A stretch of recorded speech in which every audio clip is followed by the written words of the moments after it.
Salam alaikum, bonsoir à toutes et à tous. Bienvenue dans cette nouvelle édition de notre Rétro Info consacrée aux principaux faits marquants de la semaine. Au sommaire de cette émission, nous reviendrons d'abord sur la campagne électorale en vue des élections législatives algériennes du 2 juillet 2026. Une campagne qui suscite de nombreuses interrogations et un profond malaise au sein de l'opinion publique. Entre promesses irréalistes, déclarations provocatrices et discours souvent jugés disconnectés des préoccupations quotidiennes des citoyens, plusieurs observateurs n'hésitent plus à qualifier cette séquence politique de véritable carnaval électoral. Nous nous intéressons également, bien sûr, au débat autour de l'application de l'article 200, perçu par certains militants comme un instrument d'exclusion visant des candidatures susceptibles de s'opposer au projet politique du président Abdelmajid Tebboune, tandis que d'autres y voient une mesure nécessaire pour assainir et moraliser durablement la vie politique nationale. Dans la seconde partie de notre émission, nous analyserons les déclarations de représentants permanents de l'Algérie auprès de l'ONU à Genève concernant la situation des droits humains dans le pays.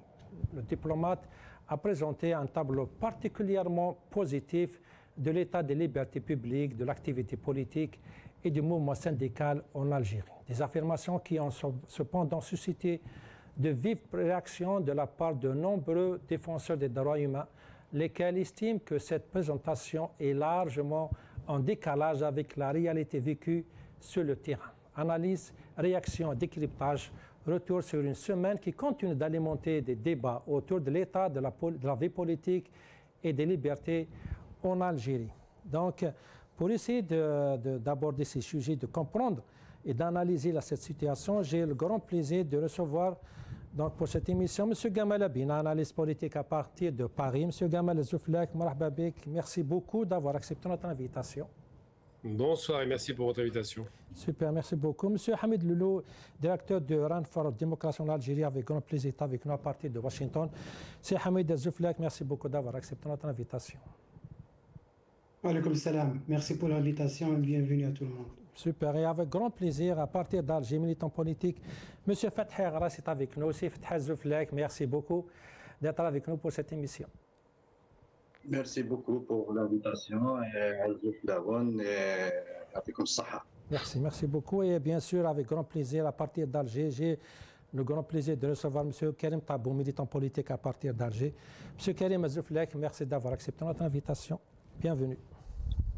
Azoul, merci d'invitation, mes salutations aux invités. J'espère qu'on aura un débat fructueux. Très bien, je l'espère aussi. Donc, on va commencer avec le premier sujet plutôt, la campagne électorale pour les législatives de 2026. Restez avec nous.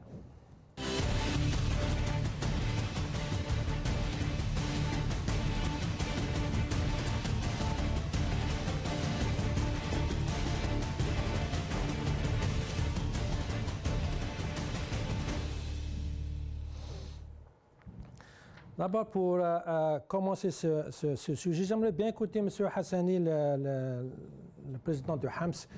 Pour lui, cette campagne, elle est en décalage avec les aspirations de la population et elle n'est pas suivie par les citoyens. On va l'écouter, je reviens à vous. هذه ايامات الاهتمام بالانتخابات التشريعيه وكانها ما كانش انتخابات لا اهتمام اعلامي ولا اهتمام سياسي ولا والو قضايا بسيطه تفوق الانتخابات كاين بعض المتابعين وبعض الاعلاميين راهم قاعدين يوميا يشوهوا في الصوره تاع الاحزاب وشوهوا في الصوره تاع الانتخابات وشوهوا في الصوره احنا هذو ولاد الجزائر والمترشحين ولاد الجزائر واللي في الاداره ولاد الجزائر والدستور تاعنا كفل أن المواطنين سواسية أمام القانون وأن المواطنين سواسية أمام الدستور وأن المواطنين عندهم نفس الحقوق ونفس الواجبات وما كانش تمييز بين المواطنين.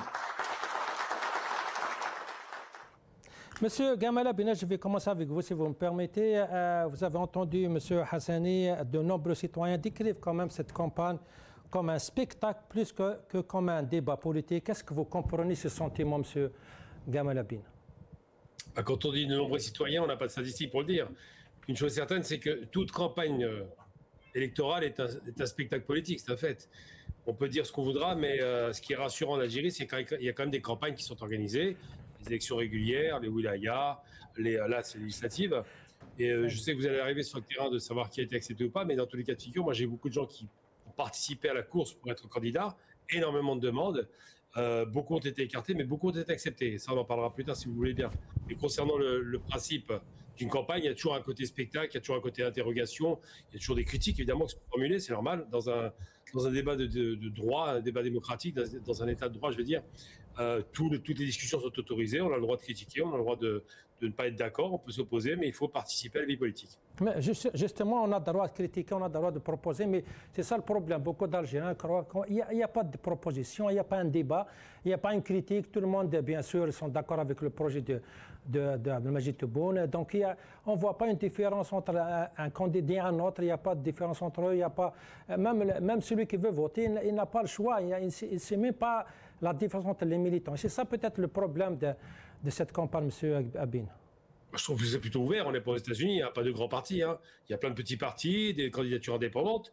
J'ai un ami qui participe en France, même deux d'ailleurs, qui participent à l'élection, qui sont indépendants. La question n'est pas de savoir si on devient représenté ou pas. La question est de savoir quel sera le groupe politique le plus important qui pourra apporter les idées effectivement de réforme, d'amélioration et autres. Justement, vous parlez d'idées. Je reviens à ce terme, l'idée, le programme. On n'entend pas les partis politiques proposer des idées, un choix politique ou un projet politique. C'est ça peut-être les critiques de beaucoup d'Algériens. Qu'est-ce que vous en pensez de ces critiques, M. Abine? Moi, je pense que la critique est légitime à partir du moment où elle propose. Si elle ne propose pas, elle ne vaut rien. C'est-à-dire quelqu'un qui critique pour critiquer ne m'intéresse pas. Je dirais simplement, c'est qu'aujourd'hui, la plupart des candidats, la plupart d'ailleurs des acteurs politiques en Algérie ont à l'esprit la réussite du pays, le développement, les réformes économiques, structurelles, administratives. Tout ça, c'est un terrain commun qu'on partage tous. Après, je dirais que la problématique en Algérie principale en matière d'élection, ce n'est pas le fait qu'elle soit organisée ou pas. C'est le fait que la jeunesse, c'est un pays très jeune, Algérie, 70% à moins de 40 ans, ne votent pas en général dans le monde. Les jeunes ne votent pas et en Algérie aussi. Il ne faut pas exception à la règle. On a du mal à mobiliser la jeunesse pour aller voter. On a du mal à intéresser à la question politique. Les gens sont sur d'autres sujets, ils ne sont pas du tout intéressés par ces questions en général. Donc effectivement, ce qui pose problème aujourd'hui en Algérie, ce n'est pas le fait qu'il y ait une faible participation, c'est une faible participation de la jeunesse. Les jeunes votent peu, les anciens votent beaucoup. Il ne faut pas le perdre de vue. Quand vous allez au consulat rien qu'en France, on voit bien que c'est énormément de gens âgés qui vont au vote et très peu de jeunes, même si ça s'est amélioré. Il y a une chose certaine, vous avez bien fait de le dire, c'est qu'il y a à la fois des mécontentements qui sont classiques dans tous les pays du monde, des choses qui s'améliorent, et une certaine quand même sympathie pour la présidence, indiscutablement, parce que ce président est accessible. Donc il y a plusieurs aspects qu'on peut retenir, mais je pense que là, cette campagne va les intéresser dans la mesure où on verra le taux de participation qui va, je pense, s'améliorer, et on verra effectivement les propositions qui ne sont pas légion, puisque finalement, tout le monde va dans la même direction, tout le monde veut la même chose pour le pays, le bien-être, le développement économique, la dignité. C'est des questions qu'on a entendues en 2019 et qui reviennent tout le temps.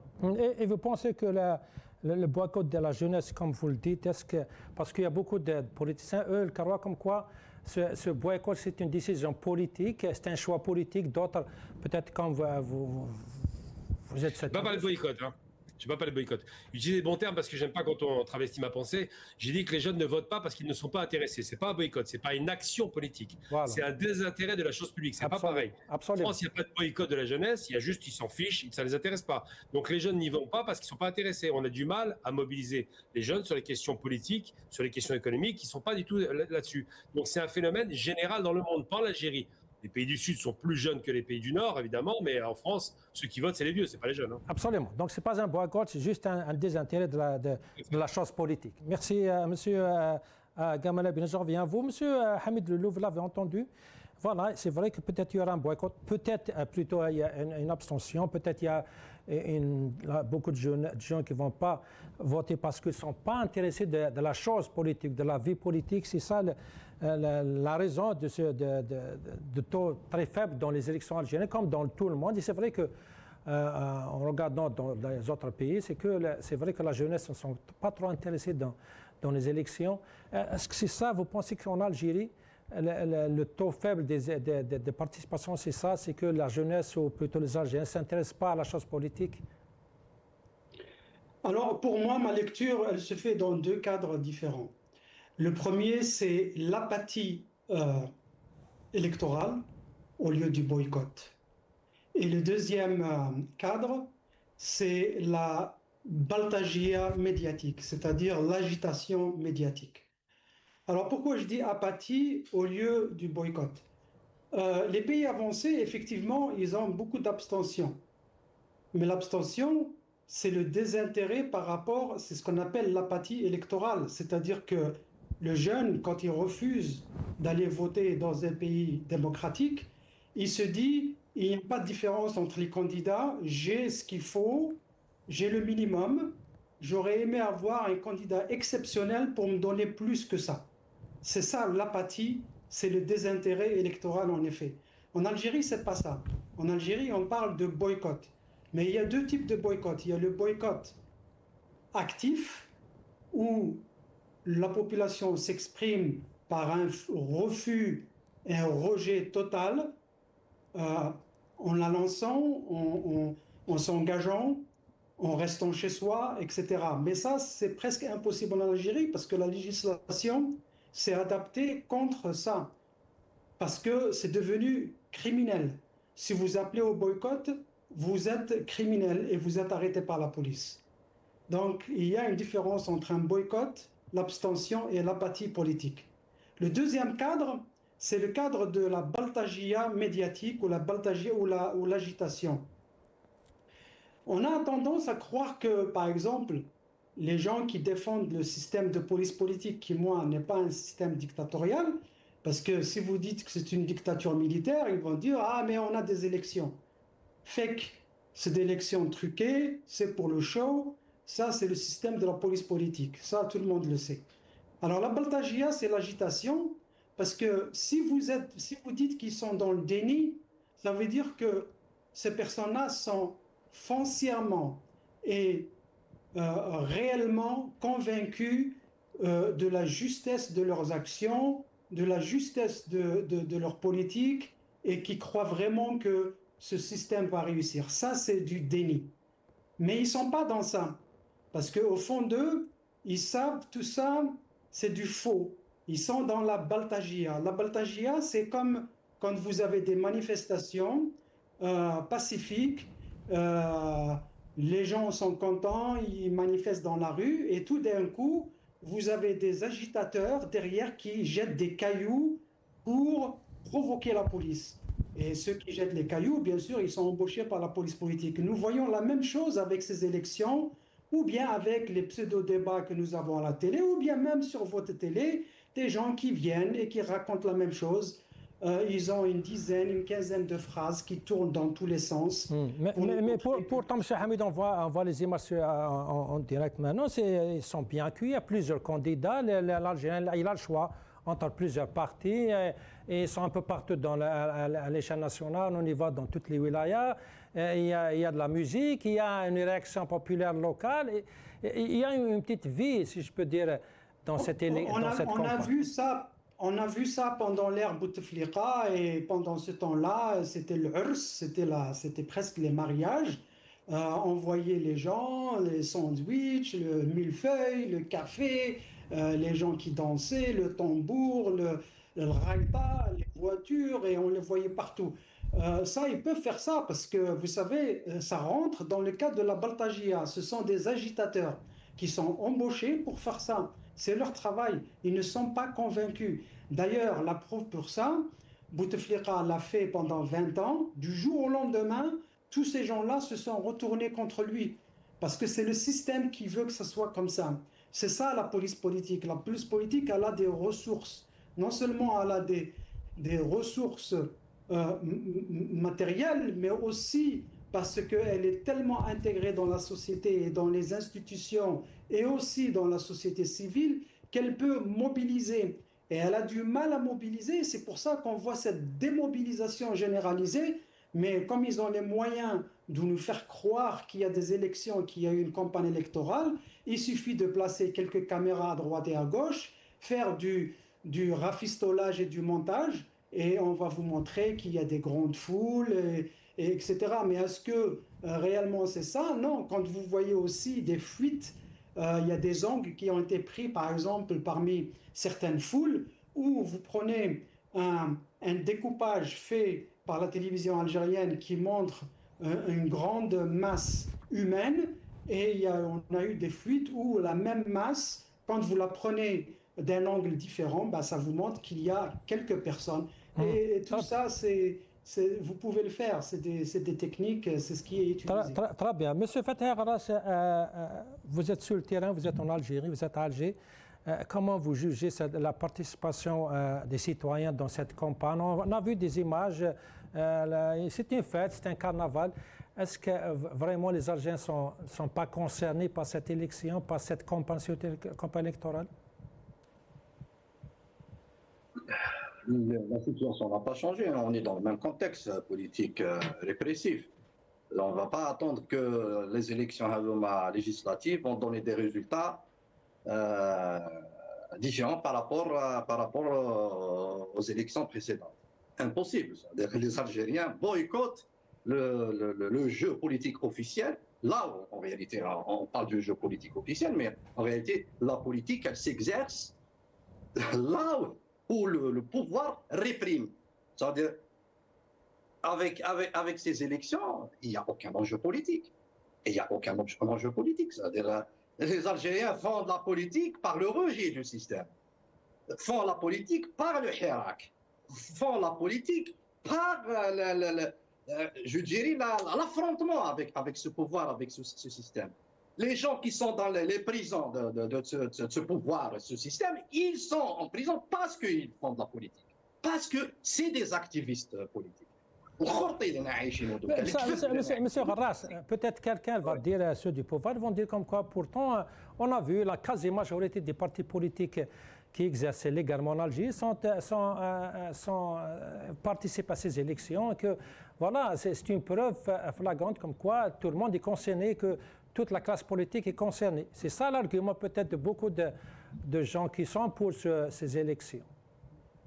شوف باش البوفوار هذا الخبيث هذايا ما يجيبناش نهضروا على لي بارتي بوليتيك سي كوم لو بروبليم ان الجيري سي لي بارتي بوليتيك مالغري كو il y a des choses à critiquer dans ces partis politiques.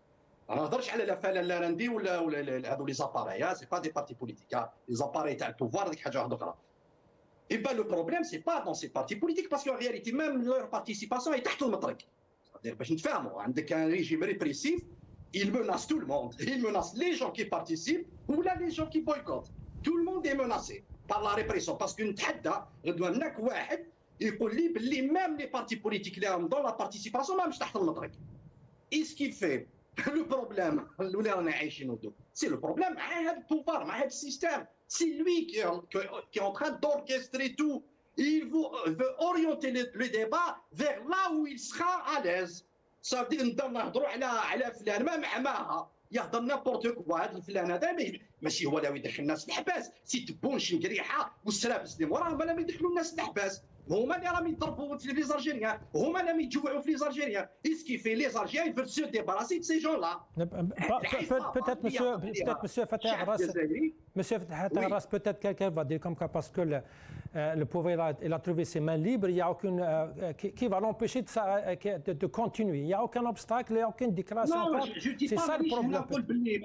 Je cherche pas à trouver des circonstances atténuantes là des partis politiques. Mais c'est une contradiction secondaire par rapport à la contradiction principale. انا دوكا اللي راح يدخلني الحبس لو يجوجي فيا سي هذا النظام. لي بارتي بوليتيك عماوها, كاين اللي راهم دون لا كومبروميسيون, كاين اللي راهم دون لافوغلمون استراتيجيك. هذاك سي ان اوتر بروبليم, سي ان ديبا بارابور واش انا عايشين دوك مع هاد الرهوك اللي محاكمين البلاد. سي بلو كراف على لو ديبا اوتور دو حسني وشاو يهضر ولا جو سي با وشاو يهضر مالغري عماوها. مي واش راهم يديروا il n'a aucun impact sur la vie des Algériens de tous les jours, la vie de tous les jours des Algériens. Mais est-ce que ça peut aider par ce système, par cette police politique qui est en train de réprimer les Algériens et qui est en train de faire tout pour que les Algériens يتكسروا. C'est une contre-révolution contre le Harak, contre les revendications démocratiques des Algériens. Ils vont faire tout pour diviser, pour qu'ils continuent à régner. Ces gens-là, on a le problème. La contradiction principale, on doit la placer par rapport à cette police politique, par rapport à cette oligarchie, par rapport à cette Aïsaba qui est en train de faire tout pour mettre l'Algérie sous sa tutelle. Et les Algériens, اليوم le 20 juin على الليطوار الافريكان عندنا 100 سنه على الليطوار الافريكان مازال ما لحقناش نحققوا لي زاسبيراسيون تاع لي بير فونداتور تاع الناسيوناليزم الجيريان. Très bien. Peut-être, je vous comprends que le problème, c'est pas avec des personnes, mais quand même, il y a des déclarations qui veulent tout dire. On va écouter M. Ouchis, le premier responsable de la FFS, qui parlait de ceux qui appellent au boycott. On va l'écouter. أشخاص أو من الدوائر اللي تروج واللي تشجع على العزوف السياسي والانتخابي. أولا النوع الأول وهو أخطرهم هما الناس اللي يزرعوا اليأس والناس اللي يحاولوا من خلال العزوف أنهم يضربوا استقرار الجزائر وحدتها وزعزعة سيادتها. هذو الناس في كثير من الأحيان هما تابعين لمخابر أجنبية ولأجندات هما ما همش أصلا متحكمين فيها. Monsieur Fatah Aglas, quand on écoute un discours pareil, il y a peut-être beaucoup d'argent qui pour eux, ce n'est pas des élections, il faut le boycotter parce que comme résultat, on n'aura rien de nouveau, mais voilà, on criminalise même le fait d'appeler ou peut-être même donner l'opinion comme quoi le boycott c'est la seule solution. Et ça ne vient pas de l'État, ça ne vient pas du pouvoir, ça vient des gens qui sont peut-être un jour ils étaient de l'opposition. Ça veut dire que le pouvoir يشرط عليك باش تكون عندك une visibilité politique et il va te désorienter et t'orienter vers quelque chose qui n'a pas de sens. Ça s'appelle l'opposition معناتها معارضة الشعب. فوالا نعاود نولي المرض شكون المرض هذو سي لي سيمبتوم تاع المرضى واش انا نشوفوا سي لي سيمبتوم تاع المرض تحب تداوي الجزائر ما تروحش لي سيمبتوم لازم تروح لوريجين دو بروبليم لوريجين دو مال لوريجين دو سو كونسير هذا الورم اللي عايشين هذا النظام لازم يروح باش ما يكونش عندنا هاد لي فينومين ما يكونش عندنا هاد لو ديسكور ما يكونش عندنا هاد لي ديفورماسيون هاد التشوهات داخل المشهد السياسي اللي عايشينه اي بان لوريجين دو بروبليم هو هذا النظام الفاسد والمفسد. Et ce qui fait pour avoir une vie politique saine, une pluralité saine, une démocratie réelle, un état de droit, que les Algériens réellement fassent de la politique, réellement. Il y a des enjeux, il y a un conflit au sens propre du mot politique dans le sens le plus bénéfique pour la nation algérienne. Il veut se débarrasser de ce système. On reste dans la même ligne politique. L'État اللي يخرج على هذه la ligne يولي يصفق البوفوار sans qu'il le sache ولا يديرها بالعاني باسكو راهو في مساومه وفي صفقه مع النظام. Voilà, je dirais, ces phénomènes, c'est le produit de cette maladie qui a régné, qui a trop régné en Algérie, qui s'appelle ce système, cette dictature, cette police politique. الساعات السراقين هادو مرقتانين انا قال كيما دزنا على 14 جوان نشفاو الصراحه في 14 جوان في 2001 بلا ما نهضر لك على التسعينات وبلا نهضر لك على قبل التسعينات سي لو ميم ريجيم. D'ailleurs, les gens qui exercent maintenant, ils existaient il y a 30 ans, il y a 40 ans dans d'autres gouvernements, ce qui fait rien n'a changé. Et pour que les choses changent, il faut changer tout. Et changer tout, ça commence par le haut, من الفوق. إذا نبدلوا من الفوق معناتها النظام السياسي يتبدل ونحرروا البلاد والدولة الجزائرية من هاد الناس. Très bien. Monsieur Karim Tabou, on est en pleine campagne électorale. Vous avez entendu nos invités. Monsieur Gamala Bina, pour lui, c'est une campagne, comme toutes les campagnes dans le monde entier, il y a des avis différents, il y a des critiques, il y a du carnaval comme ailleurs dans d'autres pays. Ça, c'est normal, c'est ça une campagne électorale. Vous avez entendu les autres. Pour vous, c'est une campagne qui confirme ce que pensent tous les Algériens, comme quoi c'est une perte de temps et que rien ne va changer.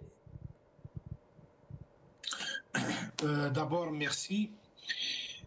Et puis, j'aimerais préciser deux choses, Yaloukan, pour l'intérêt de notre débat. Le premier, vous évoquez le spectacle. Il n'y a pas de spectacle. Il y a le vide absolu. Parce que si vous faites une petite comparaison, et moi, je prends la mesure du terrain. Moi, je ne suis pas sur ce qui se déroule actuellement comme spectacle sur les réseaux, mais je suis à Alger, je suis sur le terrain. Je vous dis, il n'y a absolument aucune activité politique, aucune activité de campagne. Et donc, il n'y a même pas le spectacle dont vous parlez. Si vous faites une étude sérieuse, pas seulement les paroles vides, sur les 69 wilayas, incluses toutes les activités qui sont rapportées par les réseaux sociaux, on peut estimer le nombre de wilayas après 10 jours de campagne électorale et ne dépasse pas 10 wilayas sur 69. Et pratiquement, ce n'est que les affiches et puis la proclamation de candidature, etc. La deuxième est que si nous interrogeons les sciences politiques, c'est quoi une élection?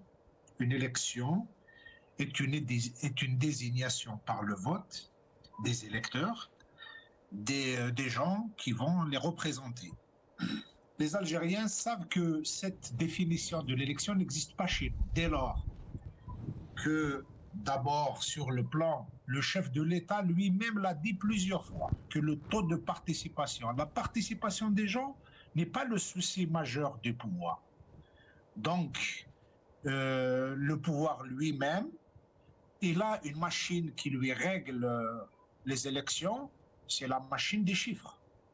Il a des instruments. Souvenez-vous que le chef de l'État lui-même avait exigé des chiffres que vous connaissez très bien, une élection présidentielle qui a vu le nombre de votants passer de 5 millions à 11 millions en moins de 24 heures. Donc ça doit s'inscrire dans le Guinness des records. C'est-à-dire jamais dans un pays au monde, même en Chine où le nombre d'habitants est important, on aurait imaginé le chiffre des votants passer de 5 millions à 11 millions en moins de 24 heures. Donc le pouvoir, il a une machine qui règle les chiffres. Il n'a pas une machine à régler les libertés, à régler la politique, à créer les conditions de l'exercice du débat, etc. Il a juste une machine à régler les chiffres et il considère que le peuple n'est pas important dans son jeu, puisque toutes les élections, et nous connaissons très bien le principe des élections dans le monde, une élection est censée d'abord faire confronter des idées dans le cadre de liberté, une opinion publique où la souveraineté populaire devait s'exercer, et tout naturellement, vous voyez des élections qui se passent partout dans le monde. Il y a des alternances qui sont décidées, il y a des alternances qui sont produites par l'exercice de la démocratie, etc. Dans notre pays, tout le monde sait que toutes les élections sont destinées à maintenir le pouvoir en place. Donc, c'est cela qui explique en partie les raisons pour lesquelles les Algériens considèrent qu'il n'y a absolument aucun intérêt d'aller voter, puisque sur le terrain de la mobilisation pour les élections, il n'y a que le pouvoir et ses clientèles. Nous les connaissons tous.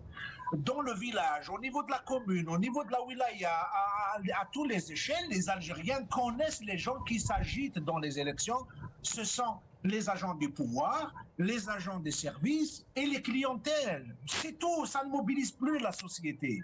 Et puis également, il est important de relever, et c'est par expérience. Je pense que ce que je vais dire, il a été dit par Aït Ahmed Rabbi Rahmou, par Abdelhamid Mahri, par Ahmed Talib Ibrahimi, par les partis de l'opposition, les partis du pouvoir, etc. Désormais, une grande partie de l'opinion publique, des hommes politiques sérieux, ils ont abouti à la conclusion que le pouvoir ne s'exerce pas dans les institutions. Le vrai pouvoir dans ce pays ne se déroule pas dans les institutions, ni dans le gouvernement, ni dans l'Assemblée nationale, ni dans les institutions de façade. Tout le monde sait que le vrai pouvoir se déroule en dehors des institutions. Et tout le monde sait que la question de l'administration est une question de manipulation des chiffres. Après, les clients, ils sont là. Eh bien, dites-vous, si l'élection passée pour les services rendus par Ben Guérina, et l'on a obtenu beaucoup de sièges, et bien cette fois, ce sont d'autres clients qui ont rendu des services au pouvoir et vont obtenir plus de sièges que Ben Guérina, et les choses y sont claires. Les élections dans notre pays fonctionnent comme fonctionne le square. C'est-à-dire, vous avez chaque jour des monnaies qui montent, des monnaies qui descendent, et vous avez des partis qui montent et des partis au gré des services qu'offrent ces partis au pouvoir et pas pour l'opinion publique. Dans le jeu politique tel qu'il se déroule actuellement, les uns et les autres sont tombés d'accord pour que l'opinion publique ne soit pas l'acteur principal de tout ça, puisque, comme l'a si bien déclaré mon ami Fethi, le pouvoir, il se sait divorcer avec le peuple algérien, il se sait vaincu sur le plan politique, il se sait disqualifié auprès des Algériens. Donc la solution serait de trouver dans la société toutes les personnes qui acceptent les règles du jeu qui sont fixées par le pouvoir et qui acceptent d'intégrer les centres d'intérêt, qui acceptent de jouer des rôles au profit et au service exclusif du pouvoir. Donc ces gens-là ne peuvent pas former une scène politique, ils ne peuvent pas former un débat, ils ne peuvent pas former quelque chose puisque l'élection est tout juste une apparence. Dans le fond, le pouvoir maintient un dispositif de surveillance de la société, le pouvoir interdit les libertés, le pouvoir maîtrise la presse, le pouvoir choisit lui-même ses candidats et ceux à qui il va donner les sièges et ceux à qui il ne va pas les donner.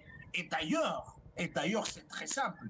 Regardez l'historique des élections. Vous imaginez, on en a connu par le passé des choses qui relèvent de l'infrapolitique, qui relèvent des choses qui n'ont rien à voir avec la politique. Comment pouvez-vous expliquer dans un pays où un parti il gagne tant de sièges, l'élection d'après, il n'en gagne rien. Et je peux vous citer beaucoup d'exemples.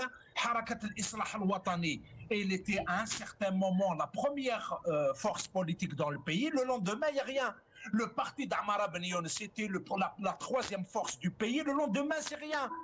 Moussa Touati, lorsqu'il jouait le rôle de lièvre dans les élections présidentielles, on lui a créé un parti, on lui a donné des sièges. Quand on a fini, on l'a jeté à la poubelle. Et puis, il n'y a rien. Donc, successivement, le pouvoir consomme la classe politique. Le pouvoir consomme l'élite politique et ne laisse de marge d'existence, de présence que dans le cadre des règles qu'il établit lui-même, qu'il fixe lui-même, qu'il choisit lui-même.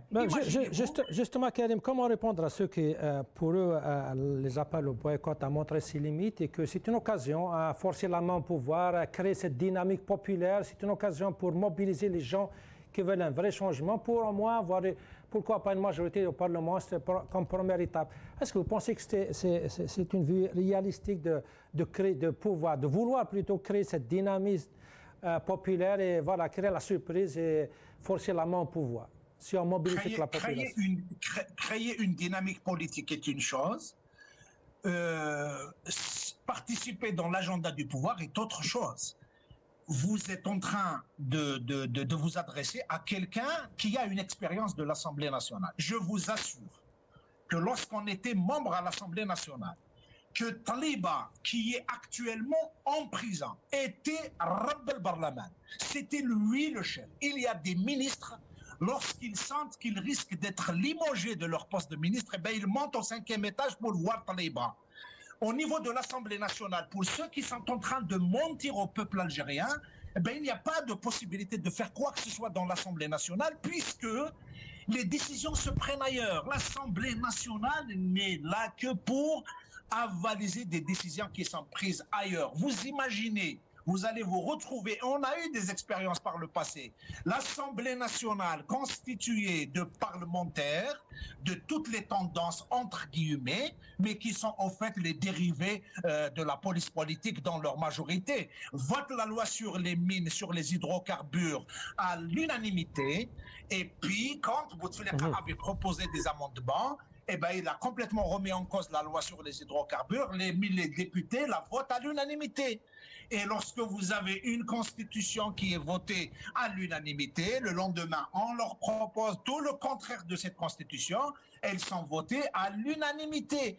Donc, cet unanimisme, cette manière de faire fonctionner les institutions par une logique d'instruction qui vient d'en haut, a relégué l'Assemblée nationale en une caisse de résonance. Vous écoutez les gens, ils vont vous dire, oui, les députés, mis à part la question des salaires des députés et des problèmes qui sont liés aux avantages matériels que peuvent avoir les députés, mais sur le plan politique, sur le plan du rôle de l'Assemblée, ça serait mentir aux Algériens que de venir raconter des histoires qu'on va faire pour la santé, qu'on va faire pour l'école. On ne peut rien faire au niveau de l'Assemblée nationale. Permettez-moi de rajouter juste 1 minute pour donner mon point de vue. Cette Assemblée nationale, cette fois, le pouvoir a pris, j'allais dire, l'opération en amont et en aval pour une raison toute simple. De mon point de vue, ça reste un point de vue personnel. Cette Assemblée nationale, le pouvoir en a besoin pour 3 choses.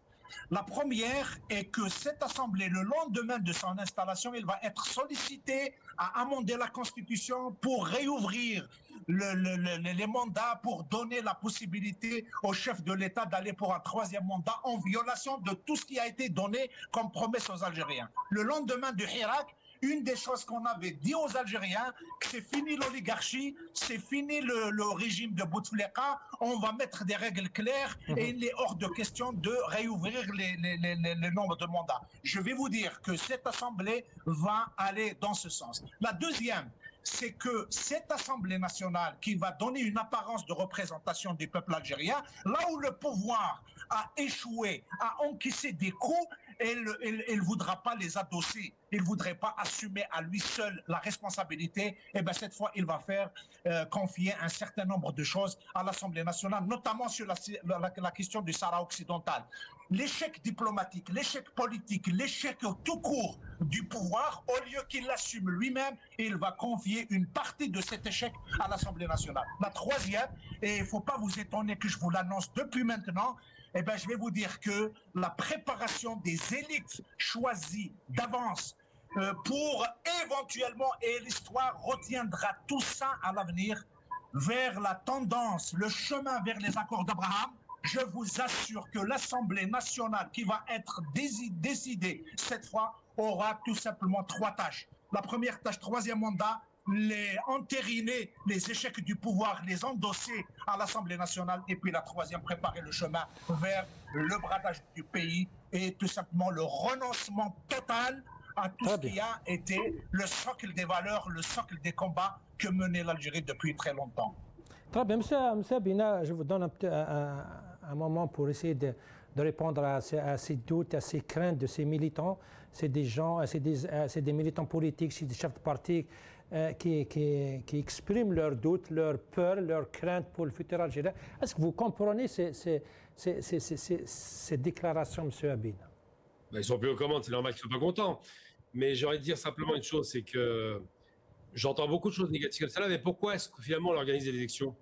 Si vraiment c'est hyper dirigé, si l'Assemblée ne sert à rien, s'il n'y a pas de chambre haute, quel intérêt de faire des élections? C'est pour faire bonne figure? Je suis désolé, moi je connais des candidats qui vont aux élections, qui seront effectivement indépendants, qui ont une ligne indépendante et qui veulent faire avancer les choses. Moi j'aimerais bien entendre des choses positives, par exemple simplement dire voilà, on va faire en sorte, puisqu'il y a une croissance importante, d'accompagner la réussite du pays, on va faire en sorte d'améliorer l'ordinaire des gens, et rappelons tout de même que l'Assemblée nationale est d'abord et avant toute chose un hémicycle dans lequel on crée des lois. On n'est pas là pour faire des lois à l'international. On propose des lois, il y a des propositions qui sont faites, qui sont validées ou qui sont écartées. On l'a vu avec les questions de la colonisation, par exemple. Mais vous êtes d'accord, M. Abina, que ces décisions décisives de l'Algérie ne sont pas prises dans cette institution, elles sont bien prises en dehors de cette institution par d'autres pouvoirs. Je suis tellement pas d'accord, je vais vous donner un exemple qui va démontrer ce que je dis. Enfin, vraiment, je ne suis pas du tout d'accord, mais bon, on va jusqu'au bout. Si c'était vrai, il y a eu un débat sur l'histoire de la colonisation et de la criminalisation de la colonisation, qui allait à l'opposition de ce que disait le président, qui disait on ne veut pas de réparation financière. L'Assemblée a voté cette loi, ça a été retoqué. Elle l'a votée contre l'avis du chef de l'État. Si réellement elle était drivée, il n'y aurait même pas eu de discussion de cette loi, puisque ça n'allait pas dans le sens de la direction politique. Donc de dire que l'Assemblée est aux ordres, c'est pas vrai. Il y a un problème avec l'Assemblée, c'est quoi? C'est les groupes parlementaires qui sont peut-être pas assez costauds et qui ne font pas entendre mieux leur voix. C'est peut-être le fait d'être en panne de propositions, c'est peut-être ça le problème. Puis moi, j'ai envie de dire simplement, faut pas attendre tout de l'État, et ça va 5 minutes. Chacun fait son travail, chacun a un rôle déterminé, chacun doit bien faire son travail. Et quand on a une opposition, et je le répète à chaque fois, si on s'oppose à quelque chose, il faut proposer. Moi, j'entends toujours des critiques en permanence sur votre chaîne, mais j'entends jamais de contre-proposition. Il y a jamais, c'est toujours à la démocratie. On envoie des concepts comme ça fumeux, mais on propose pas des choses réelles et concrètes. Moi, j'aimerais bien que vous parliez au peuple en disant voilà, on a un problème par rapport, je sais pas moi, à l'enfouissement des déchets, c'est un exemple tout bidon. Qu'est-ce qu'on peut faire pour ça? On a un problème pour le recyclage et l'économie circulaire. Quelles propositions on fait? Ça, j'aimerais l'entendre. Moi, je fais ces propositions, je les enverrai très prochainement, mais j'aimerais que l'opposition, si elle s'oppose, propose. Sinon, elle se tait. Une opposition qui est là pour s'opposer, elle sert à quoi? À rien. Les gens, ils vous écouteront d'autant plus que vous proposerez des solutions concrètes qui parlent aux gens. Aujourd'hui, s'il y a un désaveu de la politique, c'est parce qu'il y a une panne dans le débat politique en général, et plus encore de l'opposition qui ne veut même pas participer au débat politique. Donc on peut dire que l'Assemblée soi-disant serait gravée, j'y crois pas du tout. Mais bon, mais comment vous suggérez la participation de l'opposition dans le débat politique quand tout est fermé? Tout n'est pas fermé, puis c'est les candidats. Il y a combien de partis qui se présentent là? Le problème, c'est que l'opposition dont vous me parlez est une opposition qui appelle au boycott. C'est la pire imbécilité qui soit. Même s'ils appellent au boycott, est-ce que c'est le droit d'un Algérien d'appeler un boycott ou c'est un crime? Et ça sert à rien le boycott, c'est idiot. Non, mais bien sûr, c'est votre avis. Peut-être il y a un autre Algérien qui a un autre avis. Mais je maintiens, c'est idiot. C'est comme le vote blanc, ça sert à rien. C'est pas comptabilisé, ça n'a pas de poids politique et on les écoutera pas. Il n'y a pas plus bête. Quand on est un vrai démocrate, parce qu'on parle de boycott, c'est antidémocratique. Un vrai démocrate, il va au front, il va à la bataille, il fait des propositions. Il arrête de pleurnicher et de dire ça va pas, ça va pas, ça va pas. Je vous propose ça contre ça, et là peut-être qu'il sera entendu par la majorité de la population et peut-être qu'il sera appuyé. Mais pour l'instant, j'entends les gens qui veulent boycotter parce qu'ils sont pas contents. Ils ont pas le pouvoir. C'est de la démocratie, ça. Il faut être un peu sérieux. Moi, je dis que l'appel au boycott est une chose inutile. Je pense que si on veut éduquer notre jeunesse, il faut participer aux élections et que par la réussite des participations, à ce moment-là, on fera entendre nos idées quand on n'est pas d'accord. En l'occurrence, ceux qui participent sont représentés, ceux qui font le boycott, eh ben, ils sont dehors et c'est normal. Je vous donne un petit exemple. Monsieur Abina, la déclaration de M. Boudin sur la comparaison entre le franc et le dinar algérien. On va l'écouter juste une seconde, je reviens à vous pour entendre votre analyse. وما على بالوش باللي 300 الف تاع الجزائر فيها البركه خير على 50 اورو تاع اوروبا. هو يجي يقيسها يقول لك 50 اورو هي بالقياس تاعنا في السوق السوداء هي ما على باليش تجي 12% 13% 15% 14. نعم؟ لا انا نهضر في السوق السوداء. 3 سيكوند.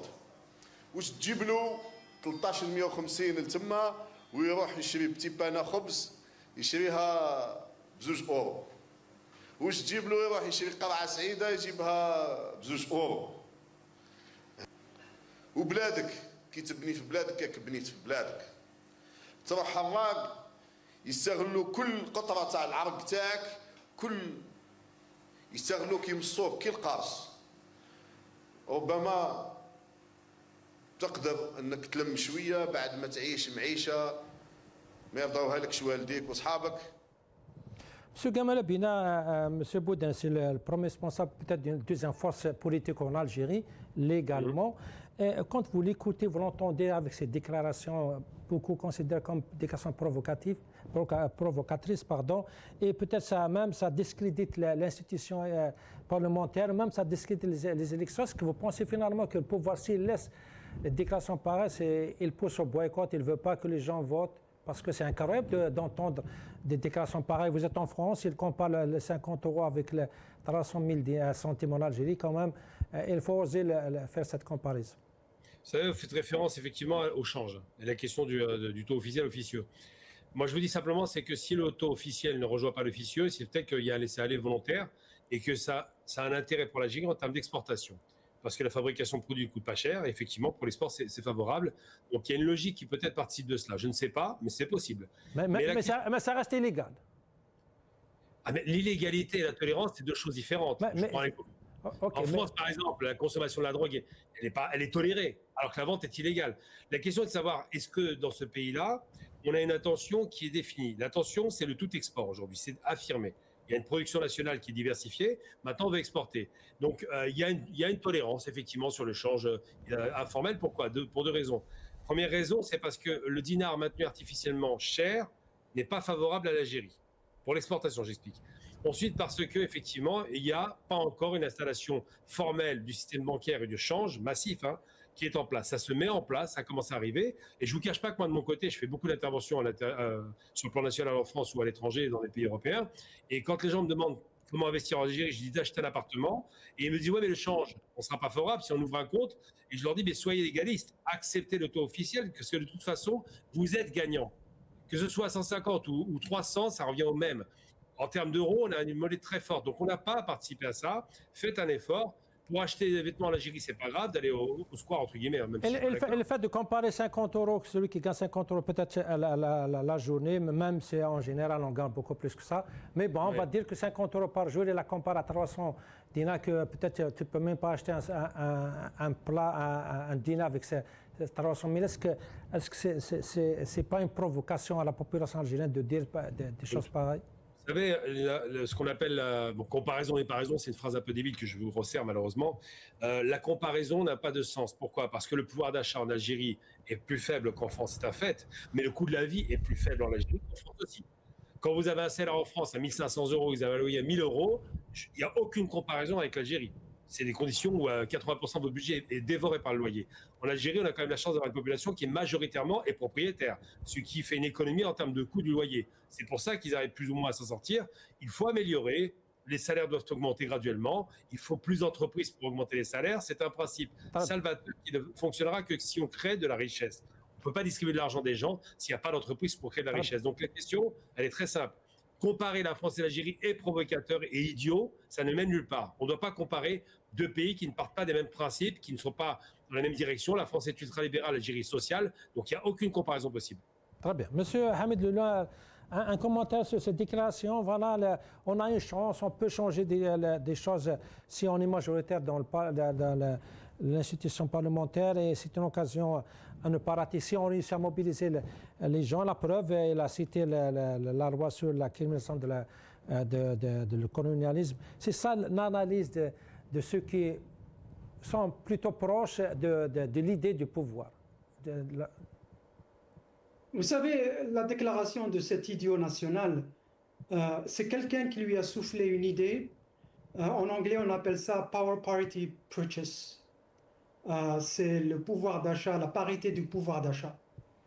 Et il a essayé de comparer le pouvoir d'achat en Algérie avec le pouvoir d'achat en France.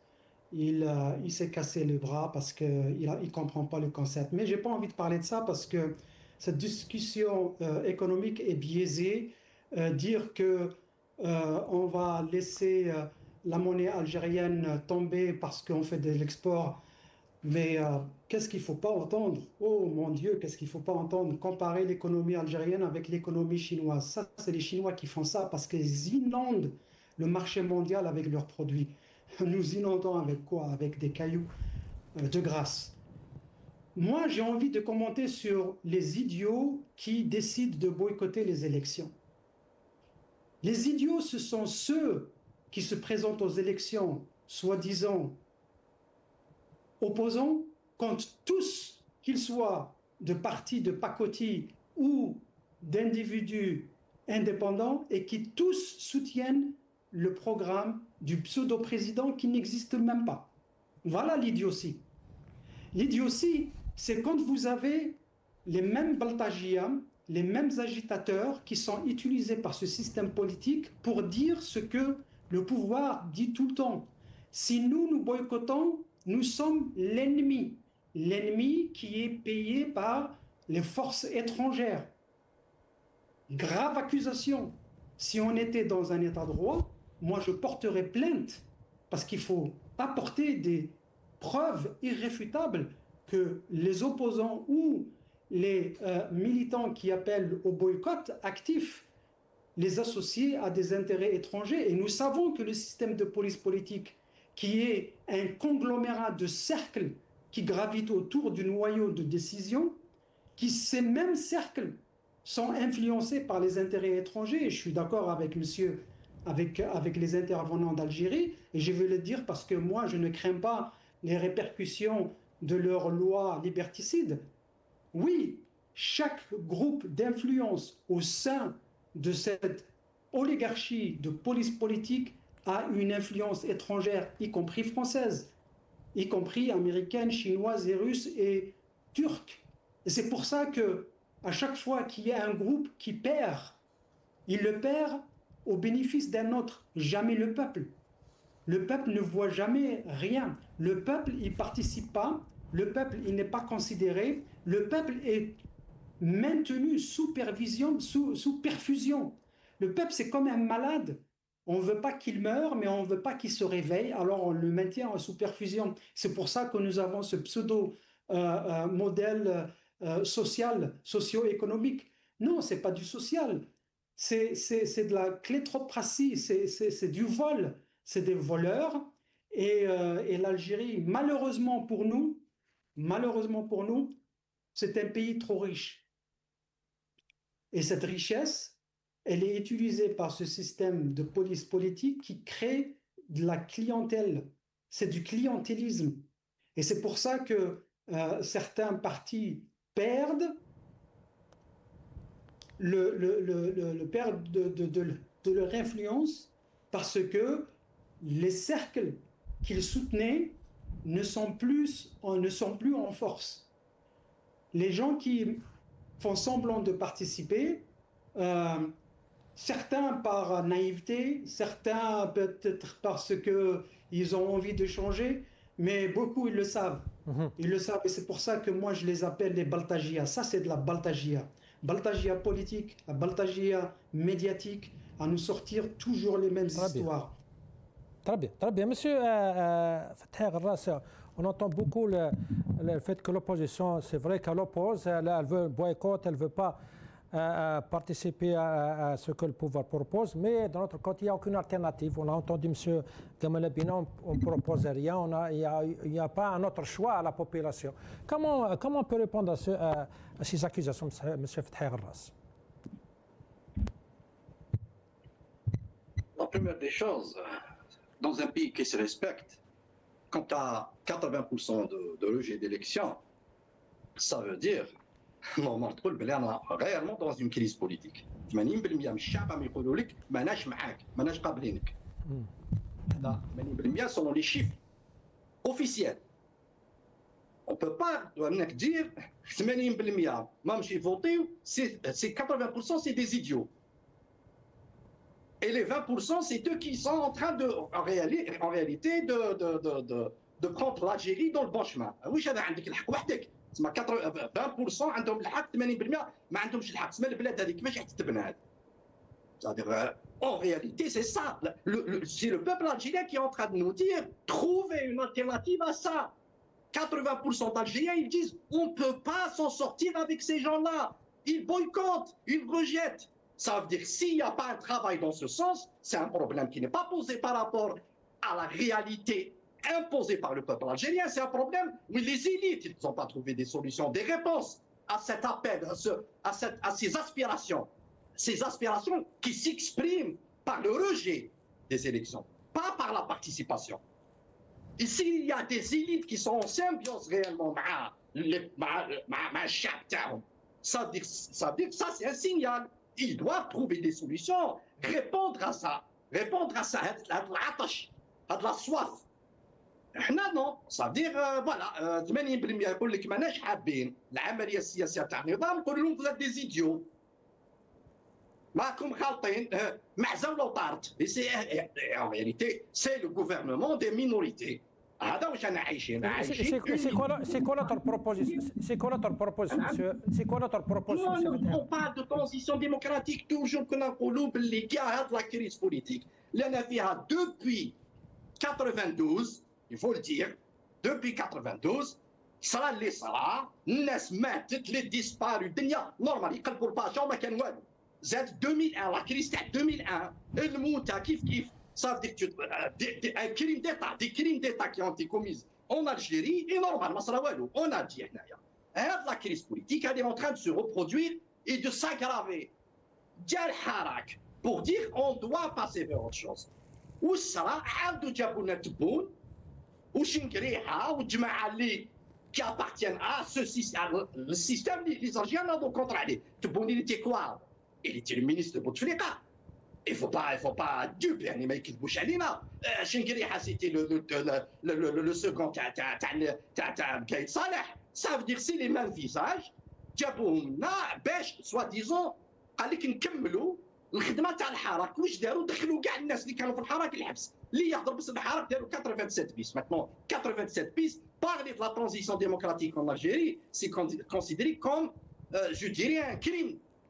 كريم كونتر ليطا صافي راك دوكا راك بال 87 بيس داروا لك بلي كي تهضر على ترانزيسيون تاعك تو ان تيروريست كيف فوالا ما كاينش حل واحد اخر راح نبقاو نقولوها ميم سي سي با مو سا نا با موري ماتنون نقولوها كيما قالوها اصحاب 1926 كانوا يقولوا الحل هو الاستقلال قالوا لهم نو فو سيت با رياليست هناك با رياليست الاستقلال نو الفو كان راحوا مع لاسيميلاسيون كان مع لوتونومي من 26 وما يقولوا الاستقلال حتى 54 طردقت دينا الاستقلال سا فو دير باللي حاجه كيما طيبش ماشي معناتها ما عندناش الحق ما طابتش نطيبوها مي دير كو on peut trouver des solutions à l'intérieur des propositions, de la proposition de ce système, ça veut dire شحال وحنا رانا في الفوت combien depuis toujours l'Algérie من 89 وحنا رانا في الفوت انا في les élections est-ce que ça a changé une élection sans alternance ça existe ça une élection qui ramène toujours les mêmes en plus oui les régimes autoritaires ils peuvent marier entre l'autoritarisme et des simulacres, des aspects comme ça, des éléments qui vont les régimes démocratiques qui s'appellent les élections, la pluralité. Voilà, Moubarak, il n'organisait pas des élections. Zil Abidine, il n'organisait pas des élections. Ou Kais Saïd maintenant, au Maroc, mais qu'il y a des élections. Mal Makhzen, en Algérie, fait Bouteflika, mais qu'il y a des élections. Ça, c'est des trucs qui existaient et qui ont toujours existé. Donc, les régimes autoritaires, les SMEOM, ولاو يسموهم سيمي اوتوريتير صافي جبدوا ان كونسيبت بور ادابتي لو كونسيبت على سيتوياسيون نوفيل صافي كنا في العقليه تاع الحزب الواحد سيتي لوتوريتاريزم تاي ماتنون سموهم دي ريجيم سيمي اوتوريتير صافي سي دي هيبوكريت يدير ان ابياج بلوراليست mais il le vide de son sens et il le phagocyte pour en réalité perpétuer les choses telles qu'elles sont ما نتبدلوش تقعدوا هكذا c'est les mêmes qui sont en train de gouverner le même système, les mêmes intérêts, les mêmes orientations et parfois il y a des habillages, même la marche qu'on a fait avant 2019 il y avait une certaine marge, on avait le droit une expérience on avait le droit de faire des campagnes de boycott. J'ai distribué des tracts à Alger en 2004 في الماتش بن فليس بوتفليقه j'ai distribué des tracts انا في Alger pour boycotter les élections présidentielles وما دخلتش الحبس ايبا مع تبون تهضر على البويكوت تدخل الحبس تروح يعني نتحدى اي انسان يقدر يروح هناك بوبليكمون يروح يدير distribution de tracts pour dire il faut boycotter les élections. On a le droit d'être des idiots يا سيدي. La démocratie donne le droit à n'importe quel citoyen d'exercer son idiotie يا سيدي. On a le droit. Ils veulent pas ça dire en réalité. هذه معزولة طارق لا أريكم إلا ما أرى. C'est un régime qui n'arrive même pas à reproduire l'hypocrisie اللي كان عايش عليها avant 2019. Parce que c'est un régime qui vient pour répondre aux aspirations تاع الحراك. On est dans un processus واحد آخر. Ils sont en train de mener une guerre sans merci contre les Algériens. Parce que les Algériens, ils ont demandé le départ de ce système. Très bien, M. Fattah, on va devoir partir une petite pause parce qu'on me dit qu'on est arrivé à la fin de cette première partie. On va, comme je viens de le dire, on va partir pour une petite pause. On revient juste après pour continuer la deuxième partie. Restez avec nous.